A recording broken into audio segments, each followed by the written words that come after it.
E agora falando aqui sobre luzes de posição. Você sabe o que são luzes de posição? Luzes de posição aqui, ó, no caminhãozinho a gente tem elas, olha, aqui em cima, a gente tem elas aqui embaixo. E não é só atrás, não, na frente também. Tá? Aqui parece que são os faróis, mas não são os faróis, não. Nos automóveis também nós temos luzes de posição atrás, na frente. As luzes de posição são luzes que se acendem, você acende ali no veículo, mas que não clareiam em nada a pista. Se você, durante a noite, acender somente as luzes de posição, numa via que não tem iluminação pública, você não vai enxergar nada, vai continuar escuro do mesmo jeito.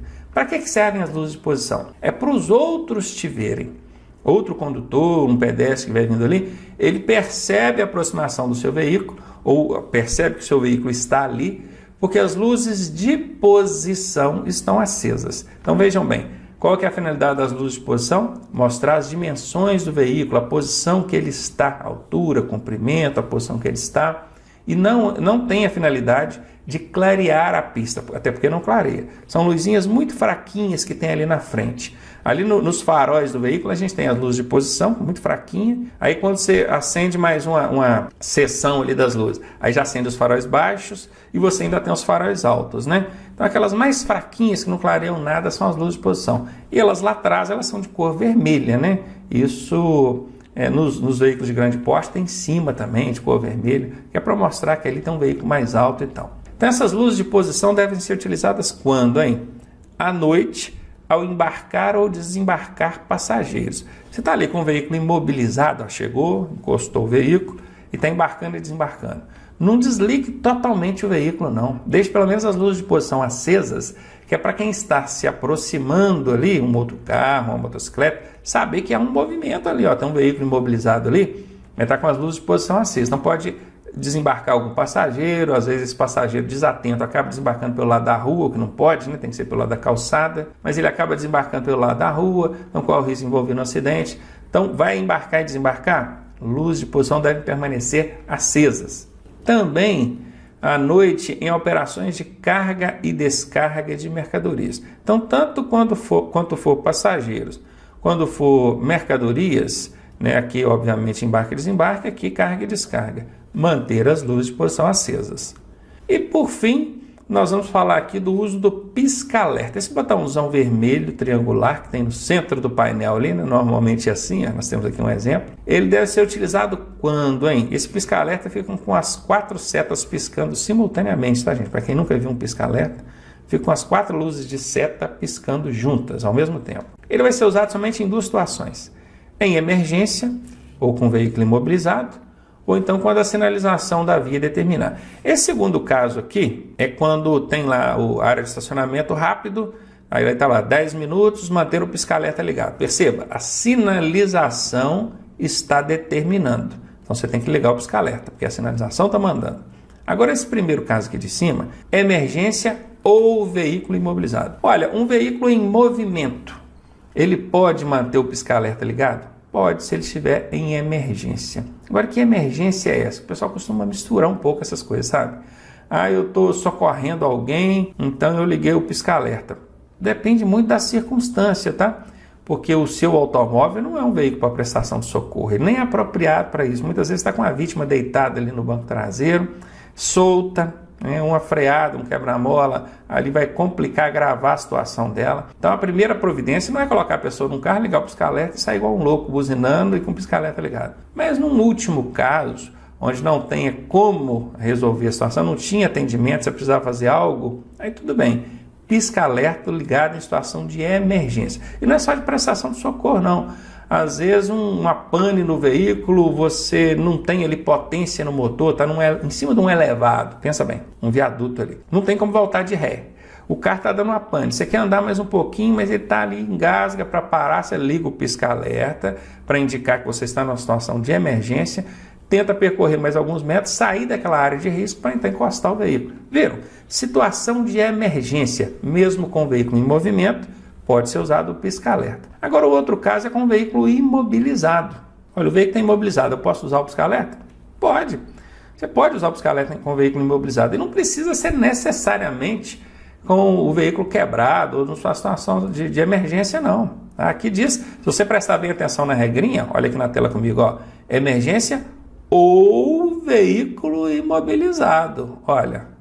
Né? Então, a emergência, o veículo pode estar em movimento, Ou com o veículo imobilizado não tem que necessariamente estar em emergência, vai depender muito da circunstância envolvida ali. O que não pode acontecer de jeito nenhum é a pessoa imobilizar o veículo de forma irregular. Tem muita gente que é assim, tá lá, proibido estacionar. Aí ele vai, encosta o veículo ali e liga o pisca-alerta. É como se o ligar o pisca-alerta justificasse a infração que ele está cometendo. Que ele está ali estacionado em local proibido. Ah, mas eu estou dentro do veículo, com o veículo ligado. Isso não quer dizer nada. O estacionar é quando o veículo fica imobilizado ali por tempo superior ao necessário ao embarque e desembarque. Tudo que chegou, encostou, não embarcou nem desembarcou ninguém, permaneceu ali, ainda que o carro esteja ligado, ainda que você esteja na direção do veículo, ainda que o pisca-alerta esteja ligado, você está cometendo a infração de estacionar em local proibido e vai ser autuado por isso. A depender do caso, você pode ser multado também pelo uso indevido do pisca-alerta. Vocês já passaram por alguém na estrada piscando o farol? Igual esse veículo está fazendo aqui? Percebam? Sim, né? Quando é que a gente pode usar esse tipo de sinalização? Como advertência, se tiver algum perigo na pista, ou então quando quiser ultrapassar um veículo que esteja à frente. Piscar os faróis para avisar que tem fiscalização, que tem polícia, é infração de trânsito média e se a polícia ver, você vai ser multado, hein? Vamos falar agora de usuários diversos do trânsito. Nós temos aqui os veículos de propulsão humana e tem também os veículos de tração animal. Quem é o órgão responsável por regulamentar o trânsito de veículos de propulsão humana e de tração animal? Olha aqui quem é o órgão, olha, o município. Não se esqueçam disso. O trânsito de animais.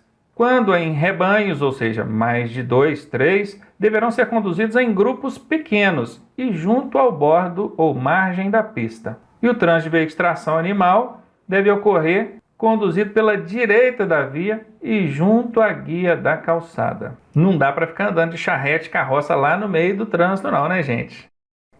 Ciclomotores, vocês já conhecem bem, são as famosas cinquentinhas. Como é que esses veículos devem se posicionar no trânsito? Eles vão se posicionar na faixa mais à direita que existe e bem no meio dela. Se essa faixa da direita for exclusiva para um tipo de veículo, como por exemplo ônibus, aí ele pode usar a faixa anterior, que na legislação chama-se de faixa adjacente. Lembrando que é proibido o trânsito de veículos ciclomotores nas vias de trânsito rápido e nas rodovias que não têm acostamento.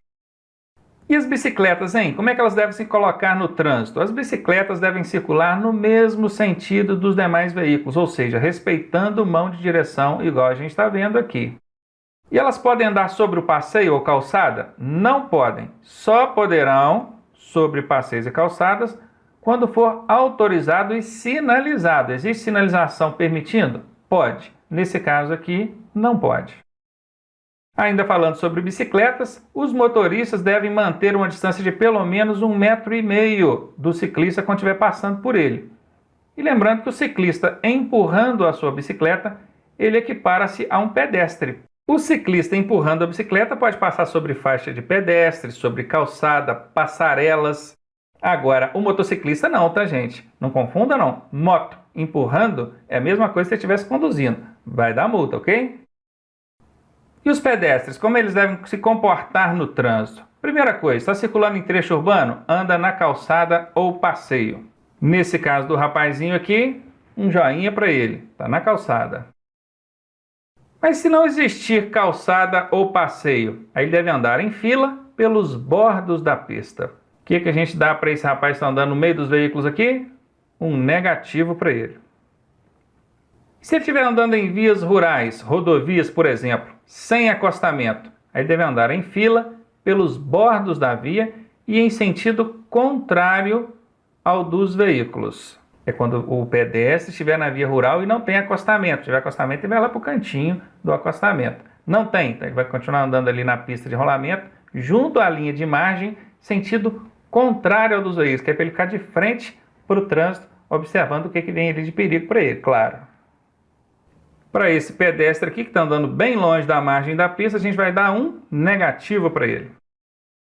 Ainda falando sobre o pedestre, ele deve atravessar na faixa própria, claro, e faixa não é tapete vermelho, perceberam aqui na ilustração? É para atravessar logo. Ou se não tiver faixa própria, ele deve atravessar em sentido perpendicular ao eixo da pista. O que é perpendicular? Observe esse desenho aqui, nós temos uma pista, isso aqui é um carro indo nessa direção. O pedestre é esse pontinho azul. Se ele atravessa perpendicular, ou seja, direto para o outro lado da via, ele fez certinho. Aqui tem faixa de pedestre, mas se não tivesse, ele ia atravessar aqui, direto para o outro lado. Nesse caso aqui, joinha para ele, atravessou direitinho aqui. Agora, aquele pedestre que atravessa de forma diagonal, esse está incorreto. O que é o diagonal? Ele está aqui, em vez de ele atravessar direto para o outro lado da via, ele vem atravessando assim, ó, em diagonal. Ele permanece por muito tempo dentro da pista onde os veículos circulam. Nesse caso, negativo para ele. Viram aí, gente? Essa história de que o pedestre sempre tem preferência no trânsito, pela norma, não é verdade, não. É claro que ele acaba tendo sempre a vez, porque você, motorista, vai observar também a questão da segurança, direção defensiva. Então, mesmo o pedestre extrapolando, atravessando de forma errada, permanecendo dentro da pista, você não vai atropelar ele, né? Claro, mas pedestre, você também tem deveres, tá? Aqui, próxima aula, falando agora sobre motociclista pelas normas de circulação. Espero você, hein?